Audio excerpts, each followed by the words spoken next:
Vous écoutez Europe 1, il est 8h18, l'heure de l'interview politique d'Europe 1. Thomas Soto, vous recevez Najat Vallaud-Belkacem, ministre des Droits des Femmes et porte-parole du gouvernement. Bonjour Najat Vallaud-Belkacem. Bonjour. On l'entendait dans le journal de 8h hier soir, un nouveau règlement de compte particulièrement violent a eu lieu à Marseille. Un homme de 40 ans a été abattu d'une rafale de Kalachnikov devant son fils de 9 ans.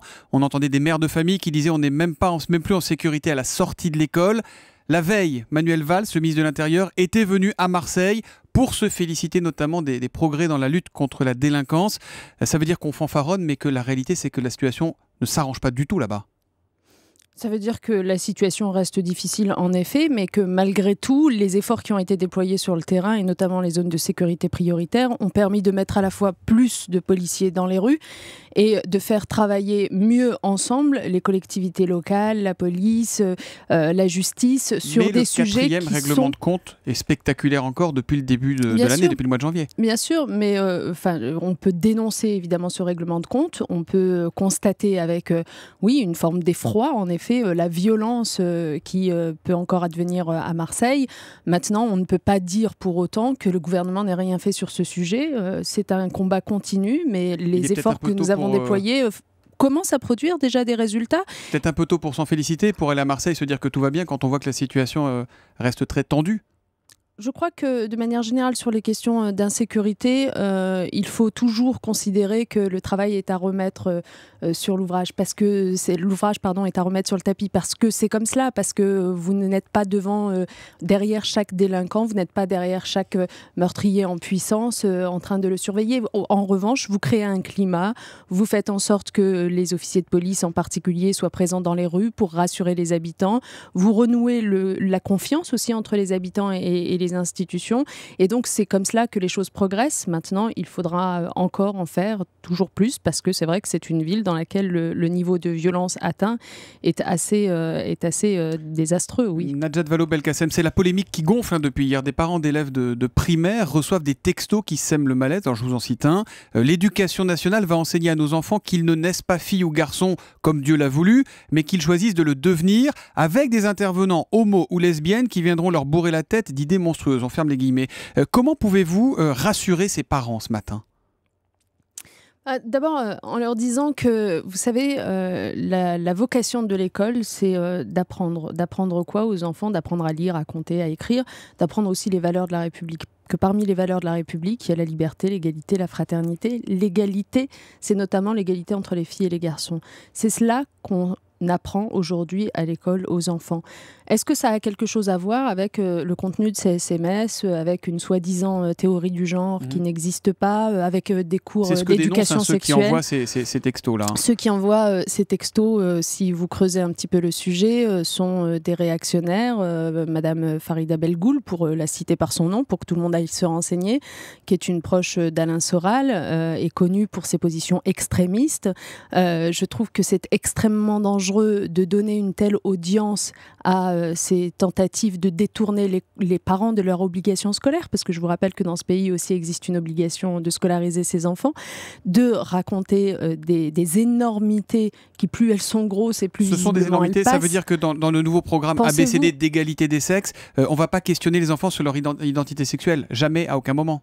Aucunement, évidemment, et je le redis ici pour tous les parents qui nous écoutent, on ne parle aucunement de sexualité à des enfants de primaire, on leur parle de ce que les filles et les garçons doivent pouvoir ambitionner, d'être à égalité plus tard, dans les rêves qu'ils font, dans les ambitions professionnelles qu'ils peuvent avoir, dans les compétences sportives qu'ils peuvent vouloir acquérir.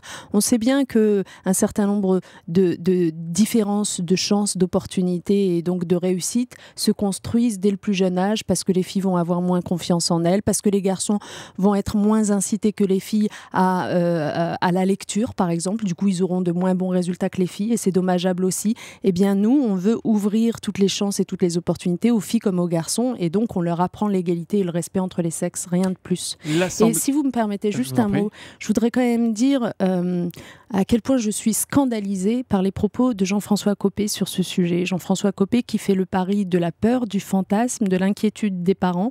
Jean-François Copé qui, ce faisant, apporte son soutien donc à Madame Belgoul et derrière Madame Belgoul donc à Alain Soral et à toutes les les théories défendues par ce dernier.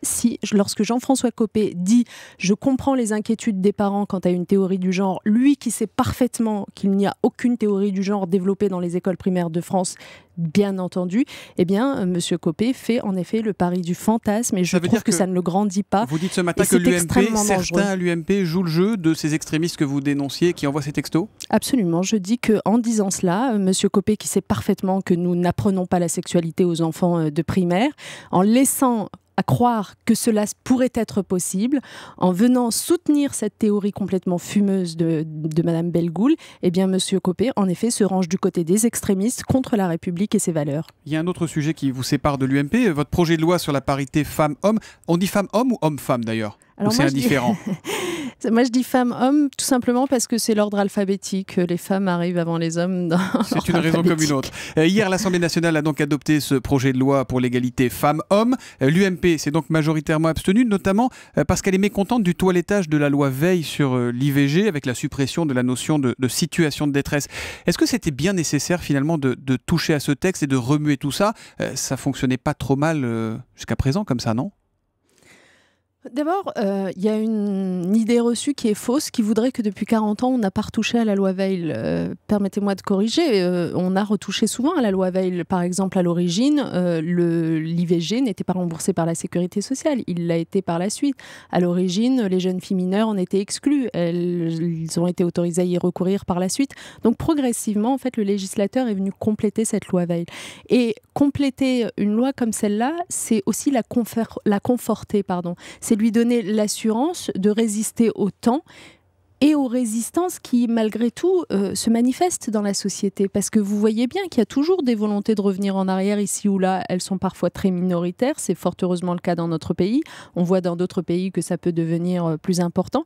Et donc, que le législateur vienne réaffirmer le droit à l'IVG en enlevant tout ce qui le conditionnait de façon superfétatoire, d'une certaine façon, parce qu'on n'allait pas vérifier la détresse réelle des femmes. En revanche, c'était une condition écrite dans la loi. Donc pour vous, c'était nécessaire de le faire. Oui, c'était une façon d'actualiser, de conforter ce droit fondamental pour les femmes. Je voudrais m'adresser à la porte-parole du gouvernement qui a mal au dos, disait avec le sourire Nicolas Canteloup tout à l'heure. On va parler du chômage. Pendant des mois, vous avez répété que la courbe du chômage s'inverserait à la fin 2013. On l'a vu, c'est raté. Aussi vrai que l'inversion aurait été un succès. Est-ce que le mot échec peut sortir de la bouche de la porte-parole du gouvernement ? Est-ce que le gouvernement s'est planté là-dessus ? Je peux vous répondre assurément que nous aurions souhaité d'autres résultats. Oui. Donc, d'une certaine façon, qu'il y a en effet une forme de déception chez nous à n'avoir pas, dès la fin de l'année 2013, atteint l'inversion de la courbe du chômage. Donc c'est un échec ? Est-ce que c'est un échec ? Je n'aime pas le terme échec parce que ça voudrait dire que d'une certaine façon, allez hop, on tourne la page et on passe à autre chose, on passe à un autre engagement. Mais non, on maintient le même engagement, simplement mais c'est pour quand, alors, l'inversion de la courbe ? Non mais attendez, on fait le constat qu'il nous faut accélérer et amplifier les efforts que nous avons commencé à déployer pour réussir cette inversion de la courbe du chômage. Il n'y a plus de date maintenant. D'où le pacte de responsabilité. François Hollande dit ça va dépendre de la croissance. Bon, on attend 1% de croissance, on sait qu'il faut 1,5 minimum pour créer de l'emploi, donc ça sera quand, en 2016, 2017 Non, encore une fois, que les choses soient claires. Le fait de n'avoir pas atteint l'inversion de la courbe du chômage fin de l'année 2013 ne signifie en aucun cas que les politiques que nous avons conduites pour y arriver étaient les mauvaises politiques. C'est pour ça que je réfute le mot d'échec. Les politiques que nous avons conduites, par exemple la loi de sécurisation de l'emploi ou encore les emplois d'avenir, les contrats de génération, etc., tout cela allait dans le bon sens pour renouer avec l'emploi. Simplement, il faut aller plus vite, d'où les allégements de charges pour les entreprises que nous avons prévus dans le cadre du pacte de responsabilité. Patient. Dernière question rapidement. Thomas Le Drian, fils de son ministre de la Défense de père, a été nommé au comité exécutif du premier bailleur de France, la Société nationale immobilière. L'IB a estimé que ses fonctions n'étaient pas à la hauteur de son CV. Est-ce qu'il y a là un piston à la Jean Sarkozy ? Vous avez été très sévère à l'époque de l'EHPAD et de l'affaire Jean Sarkozy. Alors, on parle d'un jeune homme, donc Thomas Le Drian, qui a à la fois des diplômes, une expérience, un parcours au sein de la Caisse des dépôts et consignations, qui lui donnait toute légitimité et toute compétence c'est pas ce que dit l'IB, pour devenir donc directeur. Oui, pour nous rentrer notamment au comité exécutif, qui est un poste. Si mes souvenirs sont bons, voilà. Ouais. Bref, pour exercer en gros des responsabilités dans un domaine, le contrôle de gestion, dans lequel il s'était spécialisé depuis des années, depuis sa sortie d'études. voilà, Donc, c'est une mobilité ça n'a rien à voir interne. avec l'affaire Sarkozy, Mais Jean Sarkozy. il n'y a évidemment eu aucune intervention. D'ailleurs, ça n'est pas compliqué. Il suffit d'interroger pour le coup la société en question, la SNI. Il se trouve que tout le conseil d'administration de cette société a hier même réaffirmé son soutien à la candidature de Thomas Le Drian, qui a été choisi pour ses compétences et sa légitimité. Donc, il n'y a rien à dire. Non, mais moi, je pense qu'il faut faire attention à ne pas tomber dans le n'importe quoi non plus. On se souvient très bien de l'affaire Jean Sarkozy et de ce qui nous avait choqué. Si monsieur Jean Sarkozy, à l'époque, avait eu le diplôme, les compétences et l'expérience acquise durant plusieurs années pour diriger l'EHPAD, on l'aurait sans doute moins critiqué. Il n'avait aucun de ces 3 critères, vous vous en souvenez tout de même.